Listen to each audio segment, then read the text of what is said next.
before we go into the next interview as well, probably an interesting thing to mention is the Gits. And the Gits were a Northwest, effectively, I think they were from Ohio, right? But they were a Northwest band, and they were releasing it on Sub Pop.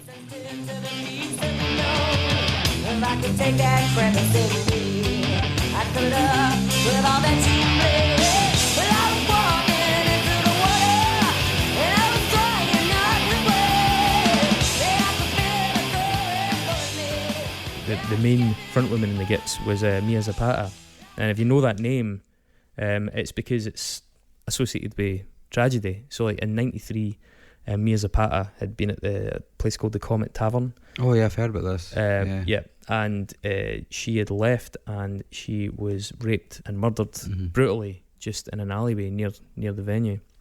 This case was open for like nearly a decade, because they couldn't get any information on the person that had done it. And what was happening was there were fundraisers, there were all kinds of different incentives, concerts, albums. I think Everclear's first album was dedicated to Mia Zapata. There were all kinds of mentions and different sleeve notes. Home Alive was the organisation that it was. Yeah, that's right, Home Alive. Yeah, and so there were all kinds of things to try and keep that case open, because there needed to be some kind of satisfactory resolution. It's a really sad detail of it, actually. The coroner, like, Mia Zapata was really brutally attacked, and there's no need to go into any details of it, but the coroner identified her because he was a Gits fan. Oh, and man. he'd been at Gits shows, and so literally she gets wheeled in on a gurney, and he's like, that's Mia Zapata. Yeah. So it's really interesting. But after 10 years, a guy called Jesus Mezquia, who was, I think, a fisherman, like a Central American fisherman who'd been living in Seattle at the time, was coincidentally requested to give a DNA sample. I can't remember how it worked, but it was only as a result of that campaign staying open. And Joan Jett, coming back to Joan Jett, she joined up with the remaining members of the Gits and performed as like Evil Stig, which is like Gits Live backwards, and they ended up releasing a record which was also part of trying to keep that campaign going and raise money for it. But and I think the Gits story and Mia Zapata's story highlights is just a brutal reminder of the circumstances women face. It's easy to get caught up in the sort of like, you know, the qualifications of it and the details of it and all, but is it really essential to pay £4 instead of £3 for a man? And it's like, well, there's very few men getting raped and murdered by women on the way home from bars. There's you know, and that's you come kind of crashing back down to reality when you start to consider things like that, let alone the fact that it was so hard to get any kind of justice from it, and the fact that so many of the women involved in that movement had experienced domestic violence, sexual violence, even, you know, familial sexual violence, and I think that is a context that's important not to forget. What you were saying about the Runaways are an incredibly problematic issue now, to say the least. Because of the allegations, and because of Joan Jett's less than overwhelming response to the suggestion that she was aware of the manager Kim having raped their colleague, their band member. Yeah, it does make it difficult, because you see her in the documentary and you're like, you know, especially now with that having come to light, it's a little bit. It's also really difficult as well to kind of not take over the fact as well. It's like, it's fucking Joan Jett, you know, who did a lot, despite the fact that's obviously a problematic thing that happened in the Runaways. And it's a bit of a bad taste, that. It's probably a good time to go and look at something a wee bit more positive though. So we interviewed Breagha Cuinn, who is one half of the punk band Bratakus in Scotland, really excellent punk band, alongside her sister. And Breagha had a slightly more positive outlook on Riot Grrl, albeit not without some caveats, so we'll have a listen to that. My name is Breagha, and I play guitar and sing in a two-piece Riot Grrl punk band called Bratakus. So it's me and my sister Ona, and she plays bass and does backing vocals, and then we play with a drum machine that we program. I suppose for Bratakus, when we describe ourselves as a Riot Grrl punk band, we use that more to describe our politics than our music, because for us, Riot Grrl stands for kind of punk feminism, like taking feminism and kind of spreading the message through punk and using that like that. rather than being like a genre thing, because I know that a lot of bands identify as Riot Grrl as a genre. I think the political message to me is more important, because I think still women are really not treated equally in the music scene, because it's really still pretty bad. So I think to take the message that women should be treated equally and are as valid in the music scene, then I think, yeah, that is more important than a sound. I would say that there is quite a kind of a wide variety from the original Riot Grrl bands, but a lot of them were really simple, kind of almost surfy guitar, and then quite high-pitched, shouty female vocals, and then simple drums was the kind of main standard of Riot Grrl, the Riot Grrl sound. Myself, I only like a few Riot Grrl bands, like obviously Bikini Kill and Bratmobile, and I used to listen to a bit of Tribe as well. I think a lot of them, it was more about the message than the music they were playing. Maybe the reason that Riot Grrl is making like more of a comeback, I don't know if that's the right way to say it, is that things like Kathleen Hanna is now doing a new project called the Julie Ruin and stuff, so people are looking into kind of Bikini Kill and how she started in music and learning about things. And then also feminism is getting more and more into the mainstream and not being such a kind of dirty word, and a lot of people, like a lot of men, are now identifying as feminists and realizing it's not about a lot of women hating men. Maybe even social media helps a lot. I don't really know why it skipped a generation. I know there is a lot of stigma around Riot Grrl because of the way it was handled when the first wave in the 90s. A lot of women of colour thought that they were kind of excluded and it wasn't really inclusive for them. So I think people took a step back from it. But now when people are coming into it again, they're like, okay, well, we're going to do it this way, and we're not going to make it just for white middle class girls, and kind of try and make it a better thing, but still with the same message at the core. I mean, obviously I wasn't there, but I know that when you think about the main kind of Riot Grrl bands, they were all white girls, and then a lot of the people who were involved, even just like making zines and stuff, a lot of them were white, so maybe it would have been more difficult and you didn't want to feel like you were the token person of colour or something. Yeah, I don't know, but I know that a lot of people did struggle with it a lot. I personally think it's really cool for bands like Fugazi. They have the song Suggestion. Like he sings from the point of view of a woman feeling objectified and stuff, and I know a lot of girls in the Riot Grrl scene thought that he was just kind of trying to make money out of a woman's struggle and things, but I think it's really important that men also talk and sing about those issues, and then people who maybe wouldn't have gone to a Bikini Kill gig or something but went to see Fugazi also learn about it. It was quite a difficult thing when it was starting in the 90s because a lot of people didn't fully understand it, and then they did the thing where they did a media blackout and they wouldn't talk to the press, so a lot of people would maybe read about it in a trashy newspaper or something and then not really have a full idea of it, and then so then a lot of people wouldn't support it because they didn't know what was going on and what it was all about. So then maybe when they didn't have people behind it being like, this is actually a good thing, it was more difficult for people to discover it.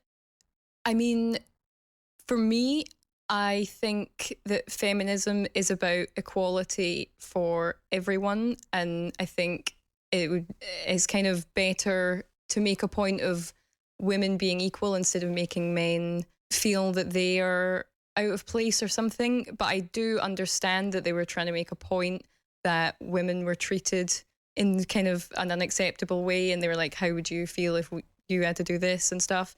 But I think the same with like the girls to the front thing, where they said all women to the front and the men have to go to the back. And I think in some places where it was really macho and horrible at gigs and women were being punched and groped and stuff, I can see why that came about. And I think it made a lot of the gigs safer spaces for women.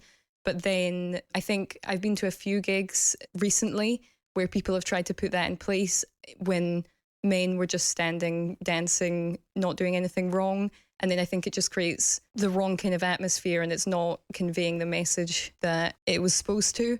So I think things like that need to be really carefully thought out before you try and make a statement like that, because you just end up kind of tainting the message. The payment thing, I personally don't agree with it, but I think by charging men more than women to get into Riot Grrl gigs, they were trying to make the point that women are treated not equally. So they were trying to let the men see how that felt. But I think maybe it could have been handled in a different way, because it just ended up making people feel angry about it instead of conveying a message and a point. I think the lasting kind of legacy that Riot Grrl has had is very much a political attitude of making women feel that even if they're maybe not the best musicians or not the best singers, or just like are interested in music, that they are still valid and they can still go out and do whatever they want, and there'll be someone there who will listen and be into it somewhere out there. And yeah, that you don't need to be intimidated. The message of what the original idea of Riot Grrl still lives on, even if the sound and different elements didn't. And there's things like the Glasgow Rock and Roll School for Girls that happens every year, where they take girls from the ages of 8 to 16 and they teach them kind of self-confidence through music. Like they give singing lessons and different musical instrument lessons, and over the course of the week they form bands and they write songs. Some of them have never ever played music ever in their lives, and then at the end of the week they do a showcase gig and they all perform live in front of loads of people. It's usually in the art school, the gig.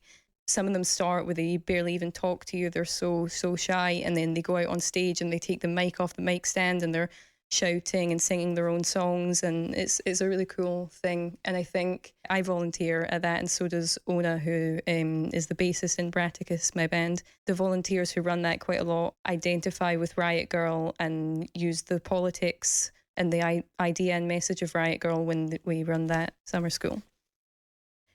For me, I was very influenced from a young age by bands with girls in them or female singers. When I was 7 years old, I was in my grand's living room and she had put Kerrang TV on for me, and I saw a Distillers music video, and they've been my favourite band since then.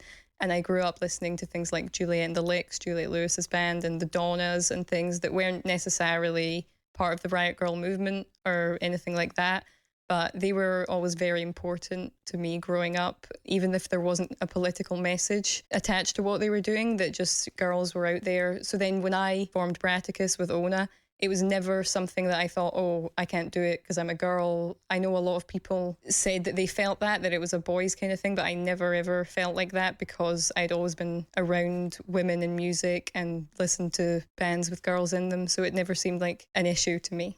I don't know if things are better or worse because of Riot Grrl, but I think it definitely had a big impact on certain people. And when I was about 13, I discovered the movement, and it really did inspire me to just get out there, and even if I wasn't that good a musician or anything. So, and I'm sure it did that for a lot of people. So it helped keep the DIY aspect of punk alive for some people. Yeah, I think it was a good thing that it happened, even if there were quite a lot of bad points to it as well. The main downfalls and bad points of the Riot Grrl movement were obviously the race thing that I mentioned earlier, where they didn't make it inclusive enough for women of colour. But I think also some people, they didn't even seem to want men as allies.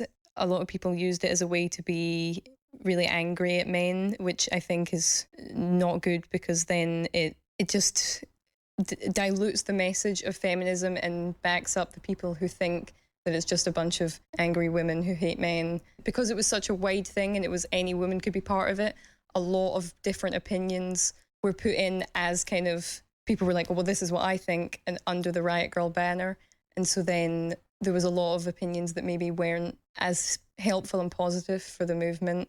But I think the positive aspects of the Riot Grrl movement were, just empowering young women, and it allowed them to have a good time and play music and express themselves and, meet other like-minded women and things like that. I think an important part of that overall, what I got from her was just the influence. Riot Grrl was inspiring for a lot of people. if it's any one thing, that's a positive. It's definitely a nice bit where Breagha says that, you know, some people have said, oh, this is a guy's thing. She's like, I just never ever felt that. Yeah. And maybe that's not Riot Grrl exclusively that achieved that, but it certainly played a part in reinforcing that lack of doubt in her. Yeah, that's awesome.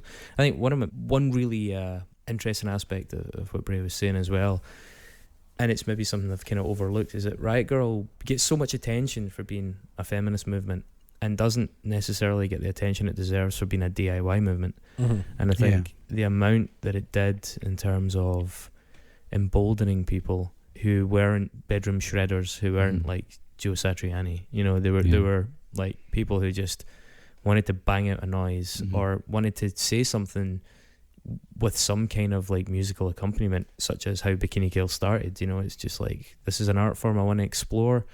I don't need to be, you know, grade 6 on anything to feel entitled to explore it. It's, you know, it's public domain. Let's go and see what comes out. And I think Riot Grrl, along with many other people at the time, helped create an environment that was very conducive to encouraging people to give voice to the ideas that they had, whether or not they felt they were tooled up enough. Like Breagha was saying as well, like it came out the longer form of that discussion we had in bits, that there was something of a jump in a generation, it feels, with Riot Grrl. Like, it seems like in the last 5 years there's been much more of a resurgence, certainly in Glasgow especially. Yeah, we've a lot of female fronted and female led and female dominated bands, also coming from a kind of very DIY background. And I'm not sure why there was a little bit of a dip in that prior. There was certainly a decade of math rock and kind of very heavily accented Scottish kind of indie rock dominated by boys. But then, in the last wee while, we've had quite a number come to the surface. It's really interesting that both her and Anna, they're both influenced, or they both really like the Stillers, which I think is a really cool point.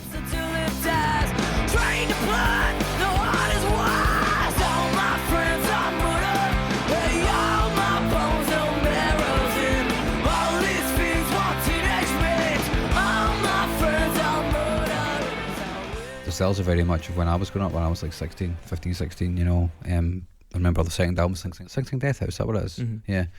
And for me, it was the first time I'd ever seen like that aggressive kind of nature of like a woman in a band at that age, you know. The only stuff I was listening to was like fucking, as we've discussed, new metal and bits of like Nirvana and all that, you know what I mean, and pop punk. So it was really interesting that both Anna and Breagha really into Stillers. And then they kind of faded away, and it's like you say, there's like a generational thing there, you know. There was a whole, pretty much, it was quite barren for women being like popular, like in punk bands and rock bands, you know, just generally. I think probably maybe from like the mid 2000s until like fairly recently, you know. Yeah, I mean, the emo movement was very male dominated. Yeah, you know, sensitive male dominated to some extent if you take Brand New out the road, but male dominated, and that's kind of interesting, because even though there was a sort of pushback against machismo, it was a pushback that didn't extend to being particularly inclusive to women, or at least from the outside. Absolutely, and pop punk as well, it's the exact same thing, you know. That whole mid 2000s up until now era is still very, it might not be, like you say, it might not be macho, but it's still very much misogynistic sometimes, yeah, you know? fat misogynist. Yeah. I mean, I think there are some exceptions. Remember the band Kitty?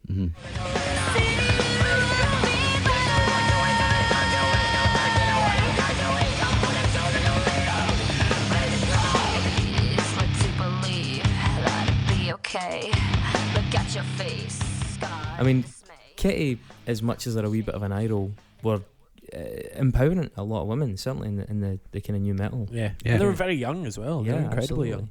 And I think like Queen Adrena, Katie Jane Garside, I would love to revisit a Queen Adrena record in a later episode, because I think Queen Adrena are a really, really interesting band, because Katie Jane Garside is like if Kate Bush got bit by a werewolf. I mean, she's just mental, and she's fantastic, like totally fearless, deeply intimidating. I've seen her live. I mean, really, like, wow, you know, 3 steps back, and fantastic.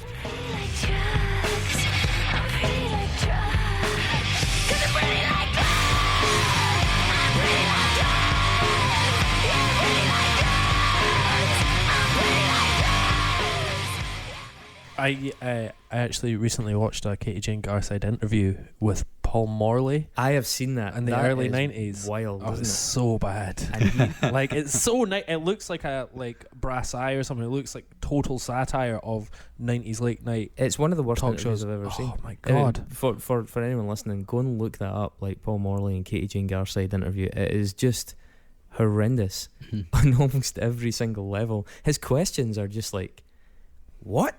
Yeah, it's fucking unbelievable. It's yeah. Anyway, But and the Donnas were another one.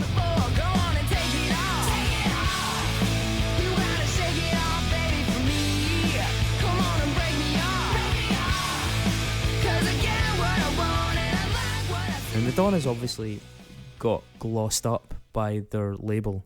You know, they got some investment and it improved the product. But I mean, Anna was saying that she wasn't fussed in them prior to that, got into them after that.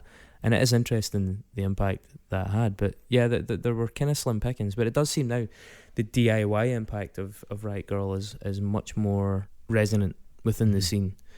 There are a lot of young women in bands just now, and the music is very lo-fi.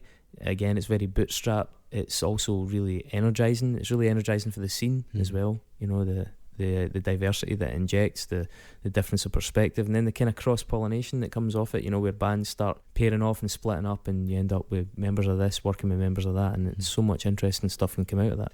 And it's probably the best it's been as a result in a long time up here. I'm speaking about Glasgow because that's you know, where I work within music, and that's where most of the bands I hear are based, but it doesn't seem like it's the exception by any means. I mean, it's probably worth, before we move on, so we'll go on to just to go through these records that we picked, but it's probably worth just mentioning that there are definitely some highlights for anyone that's not massively familiar with Riot Grrl, taking a kind of straw poll of people that were interested in speaking about it but ultimately didn't. They kind of recommended thing with Bikini Kill. It was called Yeah from 93, which is a split with Huggy Bear. Pussy Whipped in 93 is my personal preference as well, which also has Rebel Girl in it. Bratmobile had a record called Potty Mouth from 93, which is really good. Huggy Bear's album, or kind of compilation collection, Taking the Rough with the Smooch from 93 is a really strong one. Heavens to Betsy have a record called Calculated for 94 that's good, but I'll be honest, I kind of prefer Heavens to Betsy on their live videos.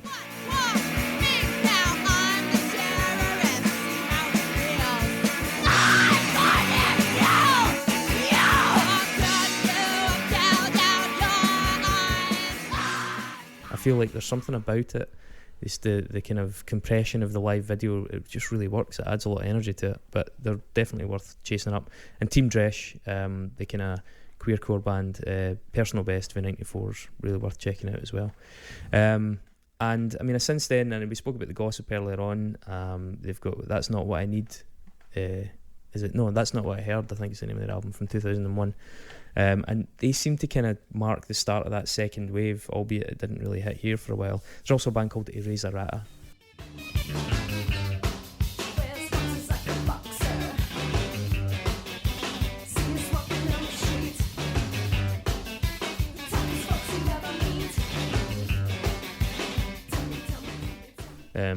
Who, again, I'd personally like put them forward. They've got a record called Other Animals, also from 2001, and part of that second wave.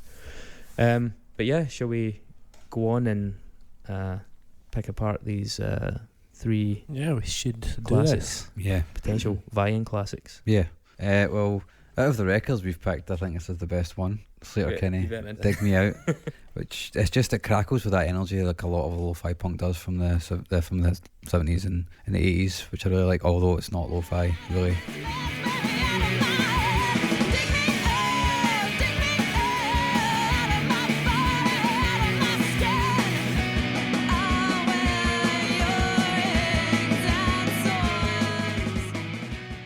It's very clear they took a lot of sound, a lot of influence from 60s sort of garage kind of rock music. Garage rock music. I think it's just full of bangers, really. Every single song is cracking. It does have a good sound. And it is the best record, I think. Well, it's the third album, isn't it? The third record, yeah, I mean... It's like kind of not of like 8 albums. Yeah. They were pretty prolific. What was the bass, the drummer called? Is it Jesse something? What's her name? Janet Weiss. Janet Weiss, yeah, she's a game changer. Mm-hmm. And she comes on this record. It's her first record, and the band have been the same ever since. And she adds a whole new level of energy and playing to the record, which is, I think, is very, very good.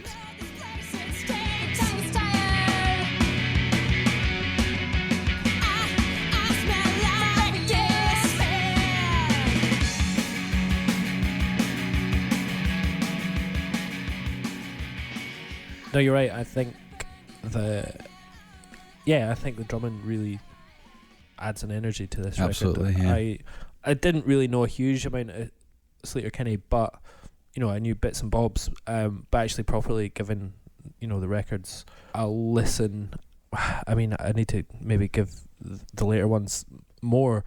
But this was The Woods is pretty good. Yeah.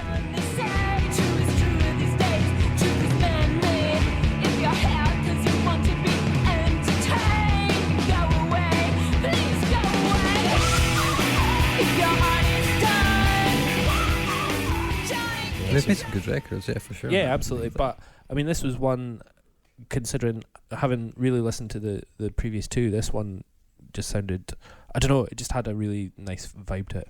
I saw Sleater-Kinney at the Oran Moor in Glasgow, and even somewhat later in their career, and still got it in a big way. They're a really, really good band. They are a little bit like Marmite for some people because of Corinne Tucker's vocal. Hippies rock wild, everything's wide. Now so are the smiles. They fight the good fight.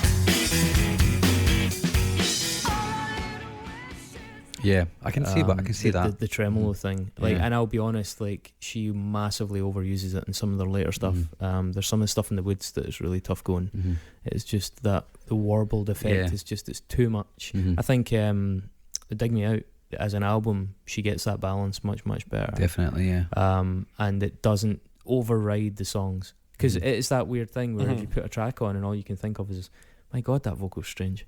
It's kind of counterproductive. It's like, well, okay, well, you're not listening to the actual tune now. Yeah. I know Dig Me Out was a really personal album because, is it not, Tucker and Brownstein were a couple. Yeah. And this is the album that is them discussing their breakup. It's a bit Fleetwood Mac. It's like writing records about the people in the band that you used to be in a relationship with. It's total Fleetwood Mac territory. Yeah. It's a little bit more modern though, isn't it? Yeah. But imagine that. I was thinking about it earlier on today when I was sitting. It was a very, very nice day today in Glasgow, and I was sitting down by the Clyde listening to this record. It was lovely. And imagining what it's like to be in a lesbian relationship. Yeah, exactly. Not just imagine what it's like to be in a band where, like, the songs have been written about you.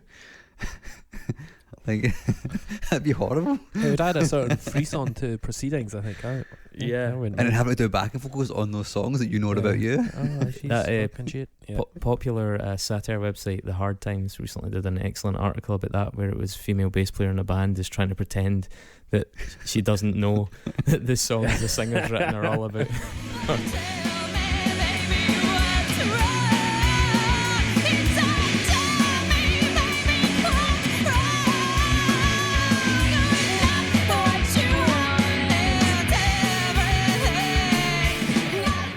But yeah, apparently Carrie Brownstein was pretty furious because Spin put this album into, like, I think it was like their number 20 or 21 in like their top albums of the 90s. But Spin also at the time of this album wrote an article about the band, which included discussing Tucker and Brownstein's personal life and their romantic life, and Brownstein's parents didn't know, and so that was how she was outed, was by that article, and she was pretty nonplussed about it, which I guess is just another example of the Riot Grrl movement. Oh, exactly. Button up against the press. Yeah, I know that a lot of people, I mentioned it earlier on, a lot of people see this as being the kind of end, or signaling the end, and to some extent, of that first wave of Riot Grrl. And even though it never really properly disappeared, because it marked like a bit of a commercial breakthrough. I think it was like, it's had like 130,000 sales, which is by no means a massive amount of sales by standards of the 90s, but certainly by contemporary standards it's a lot. And certainly for bands in the Riot Grrl scene, it's definitely a lot. So I think there was a sense of Riot Grrl starting to peak above the surface, becoming less of an underground movement. I mean, I think Kathleen Hanna, I'm not quite sure when it happened, but she ended up in a relationship, a long-term relationship, married to one of the Beastie Boys. He's still married, yeah. Yeah, still together. And I think there was just a sense of that the movement was starting to drift away from its rough and ready roots, and there was a danger of it being co-opted somewhat. Yeah. And so it seemed like it wound down than it allowed itself to be co-opted, in contrast to grunge. And it's interesting that as well, because this record came out in 1997, which is the same year that Bikini Kill split up. So you can kind of see that, like, if Kathleen Hanna is the figurehead, and by all accounts, particularly in the punk singer anyway, they talk about how she was really uncomfortable towards the end of being like, seen as the leader of a thing. This record is definitely, I mean, it doesn't really talk as much about hugely feminist issues, because it's pretty much a relationship breakup record. Yeah, it's quite a personal record rather than political. Yeah. And I think it does drift more towards the personal from the political. I think even like Kathleen Hanna's own output since then, the stuff by Le Tigre was, it did have political content, but there was also more of a kind of feel good vibe to it.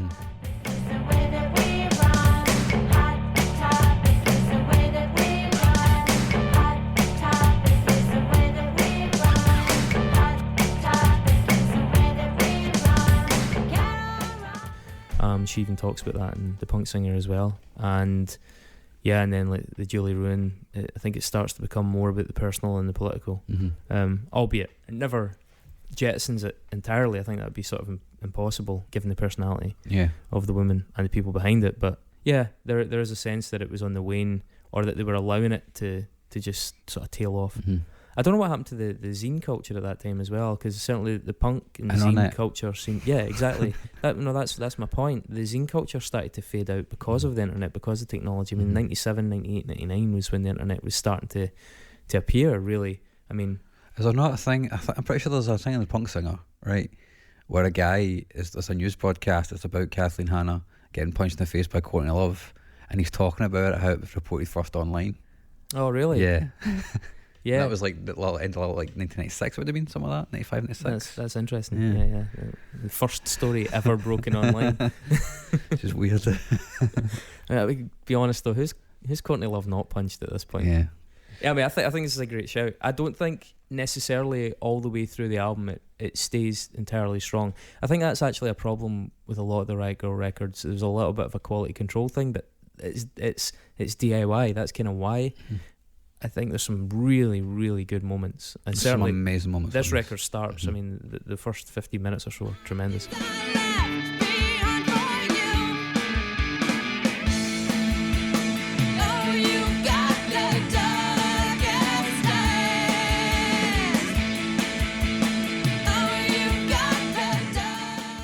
And I think it lags a little bit, loses its way slightly.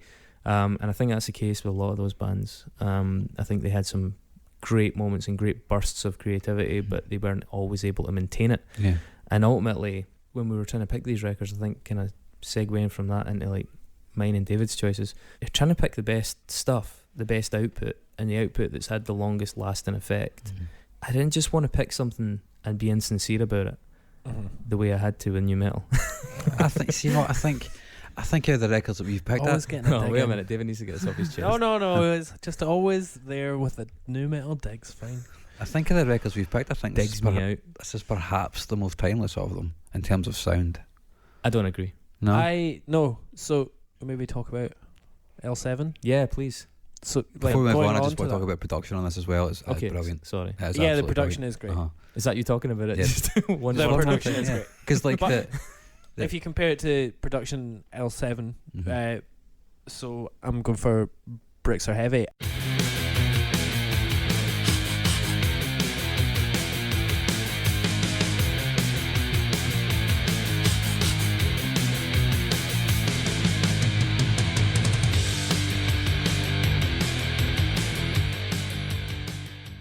Yeah, so L7, I mean, I kind of wanted to declare that I don't particularly have a horse in this race. Is this your new metal? Yeah, pretty much. But I knew L7 and I knew this record. I think I had it on cassette a long time ago. The first time I heard Pretend We're Dead, it was on a cassette. It was a compilation album of The Gladiators, As in the TV show. as in the ITV Primetime Saturday TV show. Holy shit. So it had the Gladiators on the front, and it was music inspired by or included. I don't think this was inspired by the Gladiators. Exactly, I know. So, but it's interesting that, you know, something as commercial as that was where I found L7. I suppose that's what this album is. It's not. Did Jet or Lightning ever pull out her tampon and throw it at the crowd? Well, yeah, exactly. And then I also heard about that. I remember reading Kerrang and reading about Rock's most shocking moments, and when Donita Sparks pulled out. Donita Sparks is mad as a box of badgers. Exactly, She's when she fucking brilliant. Like, she's quite often in shocking moments in Rock because she pulled out her tampon and threw it into the crowd. Because the crowd were being dicks. Fucking. Exactly. And then also on The Word, she just scantered herself. Yep. All right. So can I be honest with this, right? So I remember that, right? And I used to kind of like wait till my folks would close my door and watch The Word and you know, see Oliver Reed and go, but if Oliver Reed's famous for that, why can't my dad be famous for that? And just but I remember when L7 were on The Word, and I'm in bed and I'm watching it on this wee square TV, and the thing was kind of burnt out because it was an old TV. Hang on a sec, so this is 1992 and you've got 2 TVs in your house? Fuck. Was it 92? That was on 91. This record came out in 1992. Yeah, it was 92. Either way, you had 2 TVs in your house. Yeah, I was 11. Yeah, that's fucking Shit. mental, mate. And and I'm watching it, and Donita Sparks is just, you know, she's playing away, and I'm like, why is she wearing furry pants? And I'm watching it and I'm like, I don't really get this music. I like it kind of, but why is she wearing furry pants and why does everybody look so shocked? And I didn't really understand what furry pants were. Yeah, so there you go. Just confessional moment. Innocent Mr. Cusack. Yeah, into the brain of a pubescent. Yeah. Was that the episode that Olive Reed was also on? Because that is a fucking car crash of TV.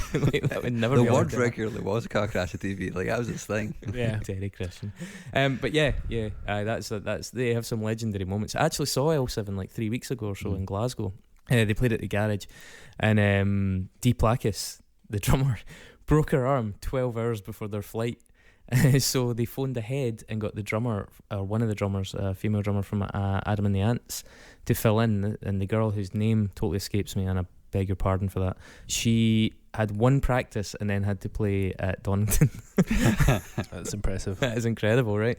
So so we saw them, and Bratakus is at the back of the stage, and her Stookie wasn't like a normal Stookie. It was up in a kind of like 7 shape almost, funnily enough, and so but she had to sing all the backing vocals, so she was just standing at the back of the stage with a neon orange gooseneck Stookie singing backing vocals and just waving at everybody quite cheerily, while this other girl had like the fear of fucking death in her eyes trying to remember all these songs with one practice. To our 2 listeners in Costa Rica, a Stookie is a cast. A Stookie is a cast, like a plaster cast on your arm to help it heal.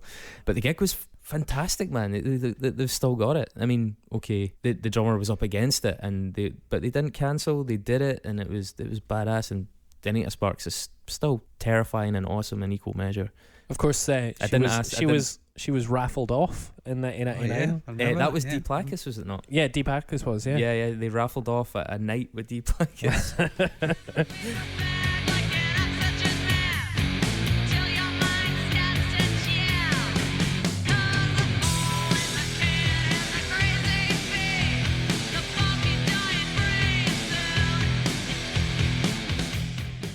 You know, so people get really sniffy about L7 in the sense of the context of Riot Grrl, and I think it's really, really worth mentioning that L7 are from Los Angeles, and they're considered to be a lot more metal and a lot more kind of like industry punky grungy. This came out Slash, didn't it? Which is basically a major label. So. And so therefore there was a bit of a lesser political content. They were very strong women, and they sang about sexuality, and they sang about issues that were tangential to that, but they weren't directly political necessarily, and they certainly weren't involved in zine culture. However, by the same token, I think David's totally bang on with this suggestion, because L7, for example, set up the Rock for Choice festivals, which ran for 10 years in Hollywood. Had like Nirvana, Soundgarden, Fugazi, as well as people like Joan Jett, like any number of. So that was a pro-choice women's group. So it's a set up after, you know, the rise of evangelical right and choice things Exactly. in the late 80s Yeah. Reagan era, overtly political. which is fucking unbelievably still a thing now. Yeah, that we absolutely. have. You know, And it was a statement then. It's still a statement now, and it was a high profile and tangible political activity that was not only publicising an issue but was raising money for causes. And I think that's, you know, they might not have been part of the Riot Grrl movement, but they were extremely outspoken in their own way and extremely confrontational in their own way, extremely empowered in their own way, and goddamn intimidating. Like really intimidating as a band, like really like full on spitty, snotty punk rock band, albeit with that touch and they of inspired a Ellie lot of, you know, because they were more mainstream, you know, Yeah. that they were that more visible side of the whole movement. So it was just an interesting one. It's crazy some of the bands they toured with, by the way, as well. I don't know if you saw the list, but they've toured with, like, obviously Faith No More, Gwar, Bad Religion, Marilyn Manson, Pearl Jam, Alice in Chains, Beastie Boys, Red Hot Chili Peppers. Like, they were like high profile band. Yeah. And had some absolute bangers of songs. Well, that's what. There's a few bangers on this. Yeah, there's a few. I think of all their albums, this is the one that gets the mix of straightforward production. You know, there's no messing about with this production. And I know a lot of the albums that I like, I talk about dynamics and a sort of organic sound. This doesn't have that. This is just like, oh, here's our distorted guitar sound, here's our drum sound, here's our vocal sound. This is it for the album. But it totally fucking works because these songs are just straightforward punk rock songs. You know, Pretend That We're Dead. Mark, you've been saying you've had that in your head all day because it is a fucking really catchy pop punk rock. I mean, song. that's that. You know, like Rebel Girl is the kind of more DIY Pretend We're Dead. Like it's just a big, simple anthem, like huge sing along. And having seen it just weeks ago, it's just a brilliant song. But It's then got you that know, SoCal vibe as well, you know.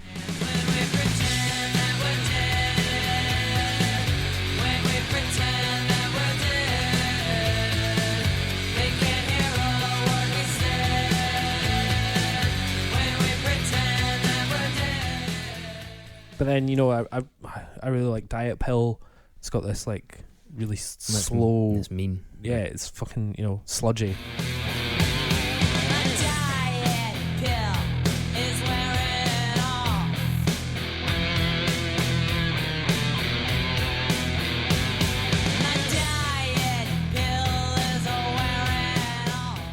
And again, that's the political feminist aspect of it, talking about, you know, like, I mean, L7 are covered in little political moments like the beauty process and Diet Pill. There's all these nods and references to what it is to be a woman in contemporary Western society and be sold these ideals. Yeah. And they that is their take on it. That is their angle, and I think it's a really valid one. But they released 3 singles from this: Pretend We're Dead, Everglade, and Monster, and they all got in the top 40 in the Everglade's a UK. beast. Everglade is a beast. Yeah, Everglade's a great track.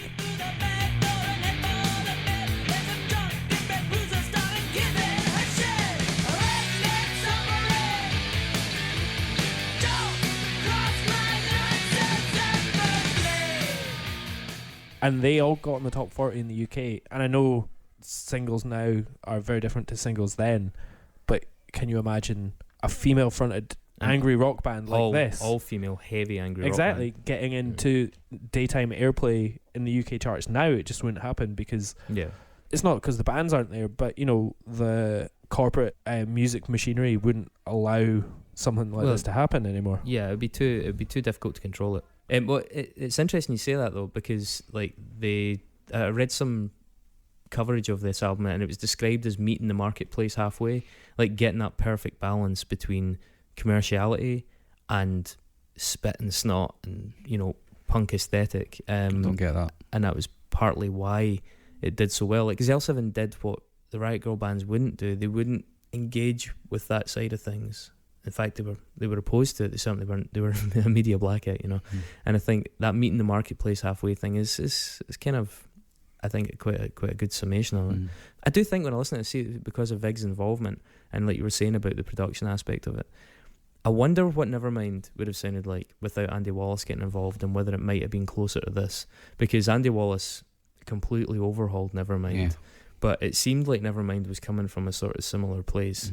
Maybe with slightly more variation if you include things like Polly and Something in the Way, but I do think that without Wallace's massive levels of production, it could have been a little bit more, like Dave says, these are our tones, these are the songs, here you go, let's go. And it could have been pretty interesting. I mean, I think personally for me, I hate the production on this record. I think everything apart from the vocals sounds completely fake. Drums sound like they're a drum machine. The guitars literally sound like they've been DI'd in the fucking desk with a distortion pedal. And yeah, I mean, there could well be some of that, because Butch Vig had obviously DI'd guitars for Nirvana as well, so there could be a mix of like amped and DI'd, and that might be where you're hearing that kind of dryness, if you will. Yeah, there's not much bass on this record. Yeah, that turns me off it. There's like it's really not a good record that tunes I in would it, go back to and listen to a lot, but you know, the last few days I've been listening to it in my headphones, walking around town, and I've enjoyed it. Yeah, it's their most successful album. I think it's a pretty strong album. It's a good walking album. Yeah, I will say actually, probably my favourite L7 track though is the song "Shove," which is from the album prior to this, "Smell the Magic."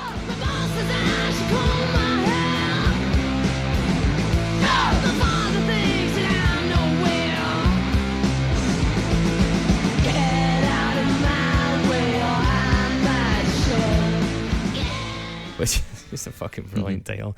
I used to have a Smell the Magic t-shirt that was given by my friend's big sister. And bearing in mind I was quite a young teenager at the time, like 14 years old or something like that, and I was walking about with this black t-shirt that had a woman in red crotchless pants shoving a guy's face into her pubic hair, and just said in neon green, like glow in the dark letters, "Smell the Magic."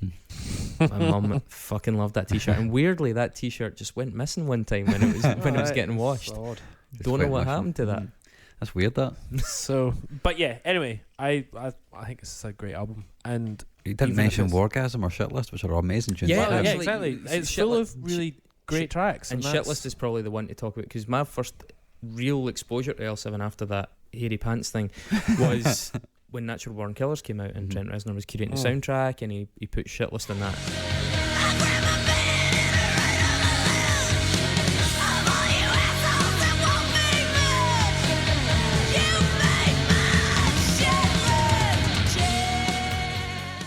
They finished the show with that. It was fucking massive. You know, people were just losing their minds for it. And Wargasm as well. Again, another fucking brilliant play on words, given the femininity, the sexuality of the band. It's just like, yeah, I'm really, this isn't my choice, but I'm really big on this one, and I think it's a really good one. Great. So but what is your choice? Talking about spitty, snotty, fucking nasty, bad-tempered, all-female bands, Babes in Toyland.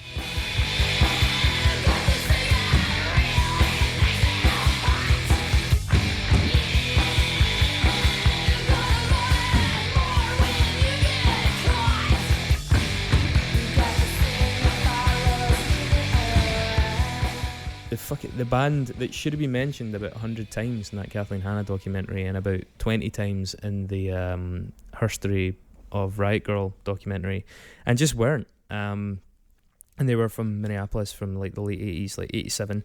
It was Cap Yelland and Laurie Barbero. I think there was a drummer that was replaced by Maureen Herman for this record.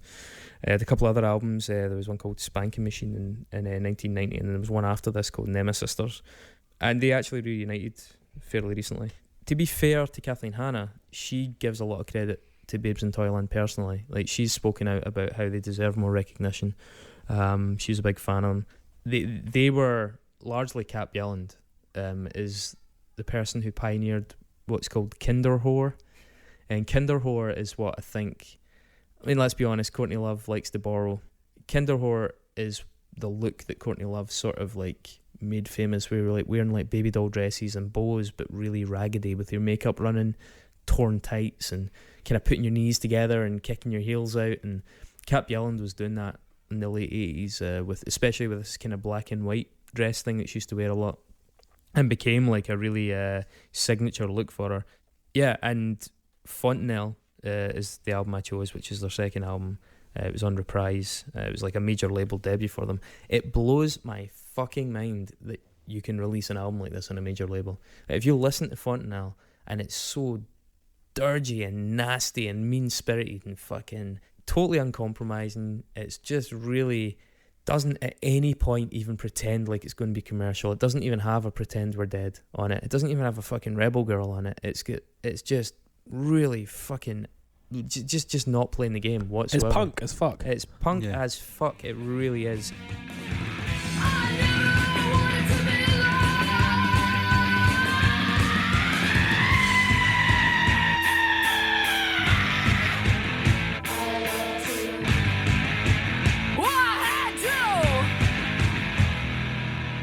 I find it absolutely staggering that they were releasing this on a. To me, it stands next to L7 more than it stands next to I would say anything so. else, but it's far rawer, and it doesn't have that Butch Vig production, and it just sounds fucking dirty. It is much closer to being a grunge record from in the Mudhoney sense, I would say, than anything else.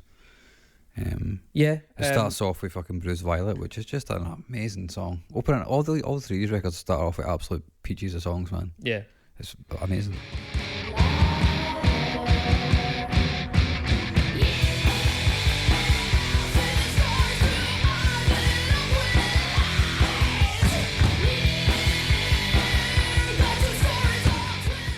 See, there's a tie in here because the song Violet by Hole and Bruised Violet are sort of the rumour has it that they're sort of messaging each other, if you will.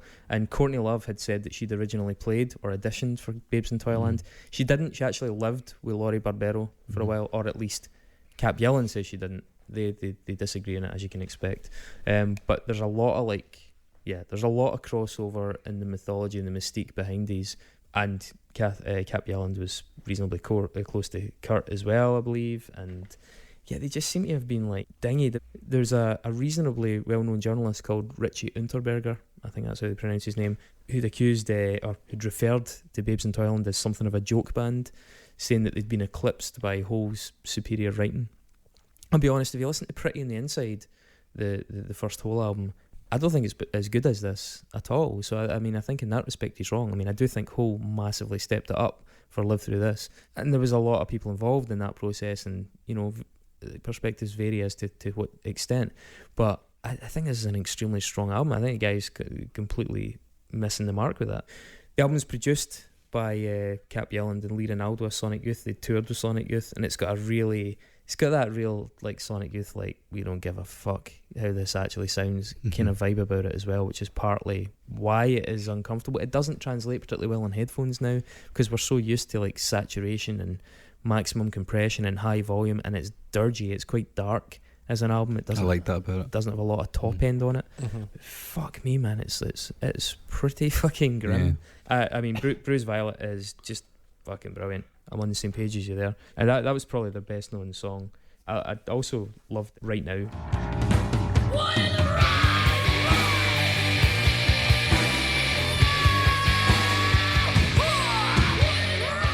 Starting with the tom rolls, and she's got that horrendous like she does, where she's just, I mean, she screams. There's so many points in this album where she's just. Well, I think just her vocal delivery throughout the album is fucking ridiculous. Yeah, it's got everything. Her voice is mental. Like she can just go from sounding like a baby to sounding like absolute Satan. Yeah, she sounds unhinged at all points, no matter how her voice sounds in it. That song Won't Tell does the baby voice. She's like, I like kind of whispering into the microphone, but then the chorus to it is just bellowed, like actually not even shouted, but bellowed.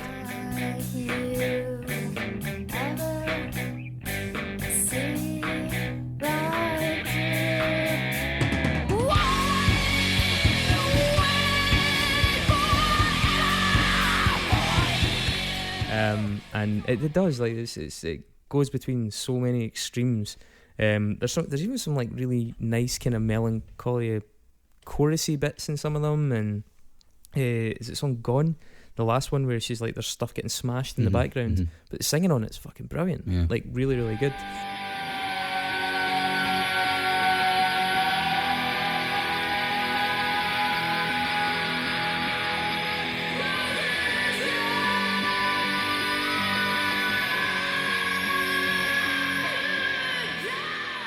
The whole album as well, it's only like 37 minutes long. It's perfect for the style of music it is. It just totally doesn't overstay its welcome at any point. None of these albums are particularly long either. No, they're all about fairly 30, succinct. 35 minutes, I think. I think the song Handsome and Gretel is one of my favourites.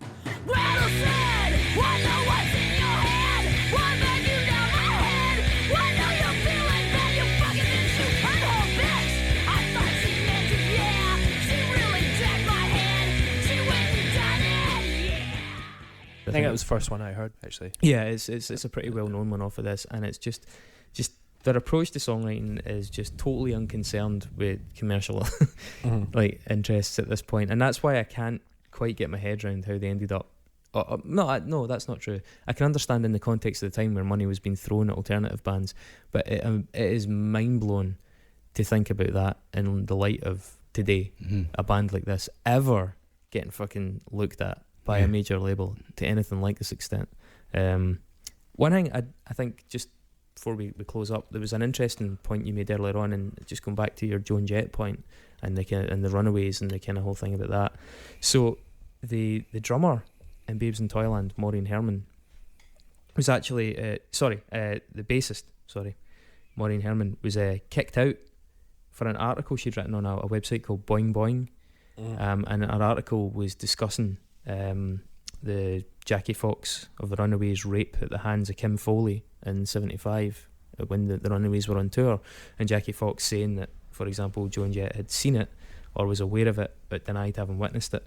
Laurie Barbero had been producing albums for Black Heart, which is Joan Jett's label, and Maureen Herman's adamant that the reason she got fired was because she jeopardised Barbero's future income via that record label, and that pressure was brought to bear.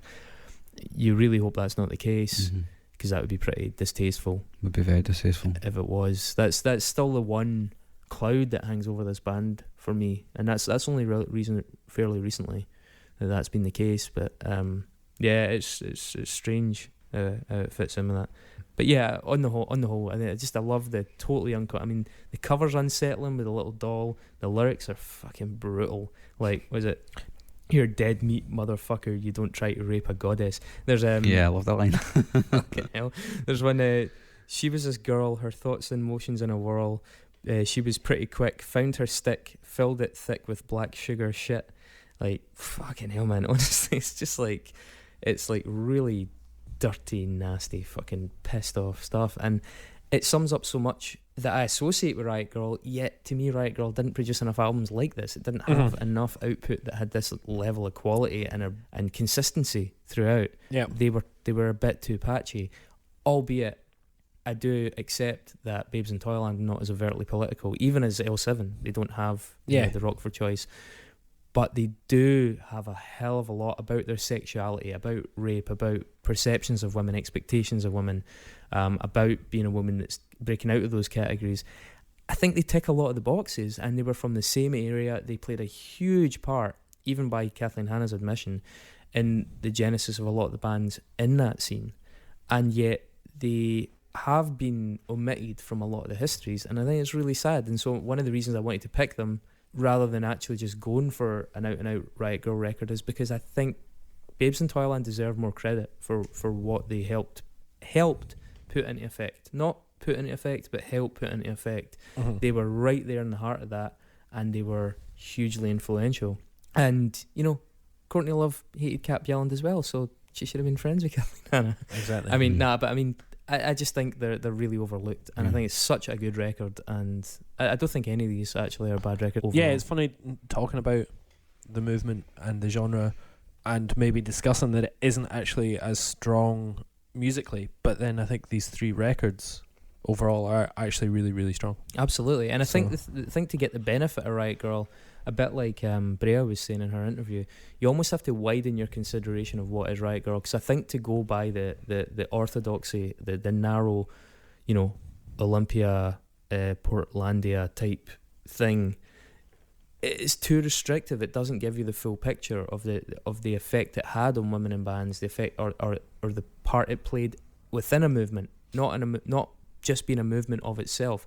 I think Riot Grrl was more effective as part of a wider movement amongst female musicians at the time.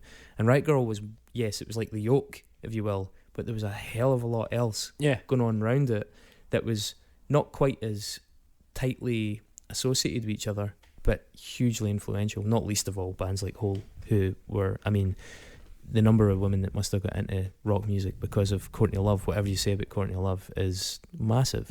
And I think, yeah, I do feel you get the best out of Riot Grrl, the broader your interpretation of it, because too narrow an interpretation and you can see where the infighting came from, you can see all the negatives of it, you can see how this group didn't like that group and that group didn't like allies like Ian Mackay, and you're just like, and you get too caught up in the bullshit of it.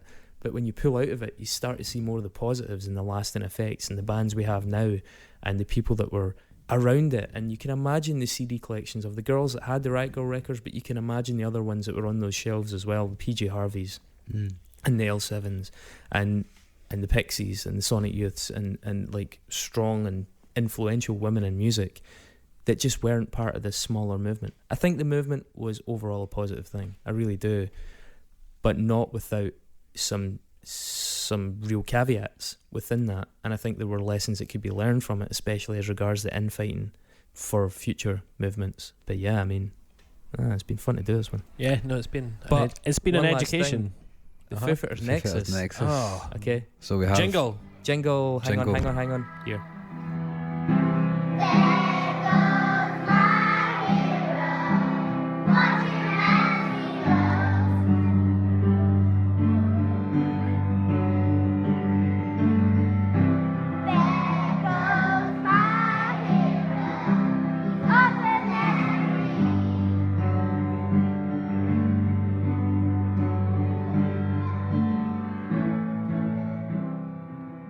How was Wonderful as Wonderful. always. Is that your Yeah. favourite one? Yeah, that's I've changed the it best every one. time. Yeah, Yeah. I know. So this one, What one? This one's a twofer. Right, we'll have to do each one quickly. So Bjelland was in a band with Courtney Love, who was also in the same band called Sugar Baby Doll with Jennifer Finch. Okay, give you so, that. So by association, you know, you get from Courtney Love, you get to Nirvana, you get to Dave Grohl. It's Yeah, that's it's more. two jumps. I mean, I think Cap Yelland was friends with Kurt Cobain. It's Yeah. probably an easier jump. and Jennifer Finch went out with Dave Grohl, and Bush Vig produced Nevermind. So I mean, there's so many. I don't think Just Butch Vig some produced this. He produced L7, didn't he? I got But Yeah, it. just but L7. that's- So but L7, that's that. That's Jennifer We've Finch. done I'm Babes saying in like Holland. they're all combined together. I've got another one for L7. So what about, we haven't got Sleater-Kinney yet. Also, John Goodmanson. It's produced Dig Me Out. He also produced some Bikini Kill records, and Dave Grohl went out with Catherine Hanna, and Kurt Cobain went out with Toby Vale? Toby Vale. Yeah, so it's all connected, man. It's all connected. Plus, they were all probably pals. Yeah, probably almost certainly all Kathleen pals. Hanna was the person who spray painted Smells Like Teen Kurt Spirit. Smells Like Teen Spirit on a wall, and Kurt didn't know that was a female deodorant, and that's where Smells Like Teen Spirit got its name. So Yeah. Kathleen Hanna was responsible for that. Mhm. Fair play to her. Not Nirvana's best song, but it's No. not her fault. Also, by the way, by means of a second option, L7 released a sort of semi-serious satirical mini documentary called L7 The Beauty Process, which was directed by Chris Novoselic Oh wow. of Nirvana. So There that you is go. all connected. So we put the exit music here. Yep.